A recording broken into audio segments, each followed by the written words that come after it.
시작하시죠. 안녕하십니까. 생물공학과 김영진입니다. 화성은 뭐 시작하지?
저는 60세 정년 연장에 대해서 발표하겠습니다. 저는 일단 반대 입장입니다.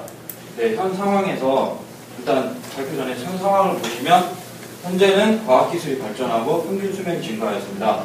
따라서 현재 고령화 사회에 진입하였고 또한 사무는 자동화되고 기계화되면서 인력은 축소되고 있습니다.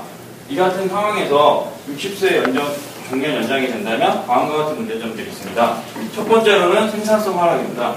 생산성 하락은 현재 우리나라의 대부분의 기업들은 호봉제를 채택하고 있고 실제 신체 나이가 증가함에 따라서 그 노령 인구들의 그 업무 수준은 떨어질 수밖에 없습니다. 이런 상황에서 업무 능력은 떨어지지만 호봉제로 인해서 높은 임금을 지급하게 된다면 기업의 생산성은 하락될 것입니다. 그리고 두 번째로는 청년 실업이 심화됩니다. 한정된 인원을 가지고 기업을 운영하는 상황에서 퇴직을 하지 않고 인원이 한정돼 있기 때문에 더 이상의 채용은 없을 것이고 따라서 청년 실업은 더 심화될 것입니다.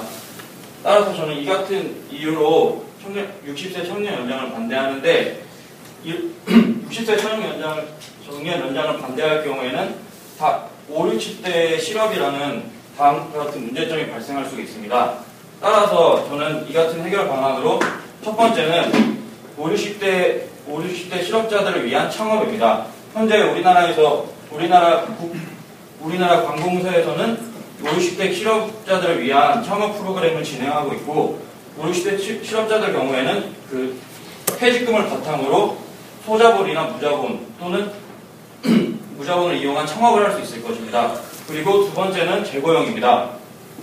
재고용 같은 경우는 일본의 사례를 벤치마킹할 수 있을 텐데 현재 일본의 경우 그 퇴직한 인원을 퇴직 전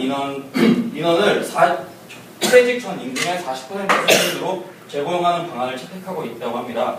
저희도 이 같은 것들을 이용한다면 5, 60대 실업도 막을 수 있고 청년 실업도 심화시키지 않을 수 있을 것이라고 생각합니다. 네, 고맙습니다.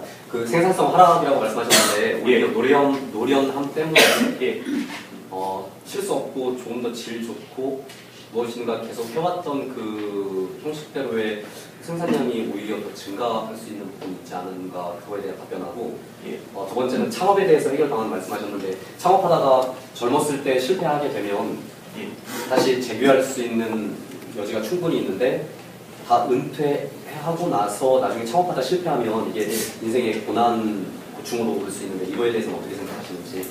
일단 첫 번째 질문부터 답변드리겠습니다.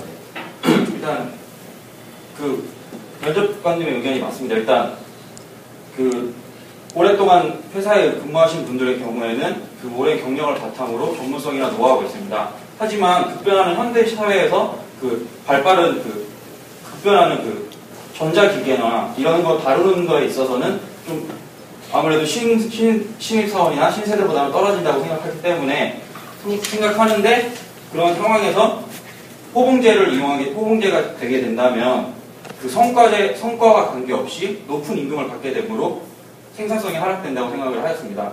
그리고 두 번째 질문에 대한 답변은 현재 5, 60대 실업 같은 경우에는 국가에서 그 실패를 하였을 경우에 그 보장해주는 제도가 있다고 알고 있습니다. 그래서 그런 것 때문에 말씀드립니다. 임금 피크제가 시행 중입니다. 임금 피크제가 시행되는 것도 괜찮다고 생각하는데 임금 피크제 같은 경우에는 일정 수준 이상의 임금을 주지 않는 제도로 알고 있습니다.